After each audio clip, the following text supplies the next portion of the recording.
திருமணம் செய்ய இருக்கக்கூடிய தன்னுடைய மகனை பார்த்து இமாம் அஹ்மது பின் ஹம்பல் ரஹிமஹுல்லாஹ் அவர்கள் செய்த 10 உபதேசங்கள், அற்புதமான உபதேசங்கள். இமாம் அஹ்மது பின் ஹம்பல் ரஹிமஹுல்லாஹ் அவர்கள் சொன்ன முதலாவது உபதேசம், ஒவ்வொரு பெண்ணும் தன்னுடைய கணவன் தன்னை அதிகம் நேசிக்க வேண்டும் என்று எதிர்பார்ப்பால் உன்னுடைய மனைவியை நேசிக்கும் விஷயத்தில் நீ குறை செய்து விடாதே.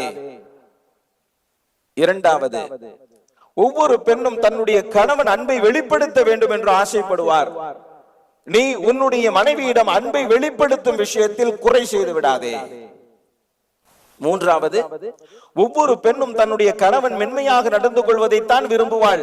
எனவே நீ வீட்டிற்கு வெளியே கடுமையாக நடந்து கொள், ஆனால் வீட்டிற்குள் வந்துவிட்டால் மனைவியோடு மென்மையாக நடந்து கொள். நான்காவது, நாட்டையே ஆளும் அரசனாக நீ இருந்தாலும் வீட்டிற்குள் உன்னுடைய மனைவியை அரசியாக்கிவிடு என்பதாக சொன்னார்.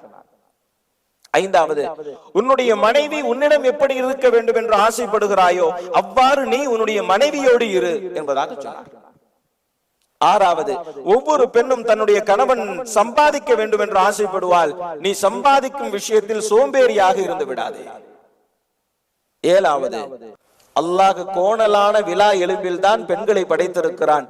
அவள் கோணலாக இருப்பதே அழகு, அதை நிமிர்த்தினால் அவள் அழகு போய்விடும் என்பதாக சொன்னார். எட்டாவது, எல்லா பெண்களும் கணவனிடத்தில் நன்றி கெட்டவர்களாகத்தான் இருப்பார்கள். எனவே அவர்களை நீ வெறுத்து விடாதே. எவ்வளவு அற்புதமான வார்த்தை! எவ்வளவு செஞ்சிருக்க கொஞ்சமாச்சும் நினைச்சு பாக்குறியா? எத்தனை தடவை நாம இதை சொல்லிருப்போம்.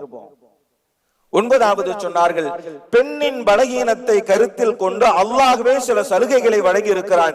எனவே அந்த பலகீனத்தை நீனும் கருத்தில் கொண்டு அவளிடத்தில் சலுகையாக நடந்து கொள்.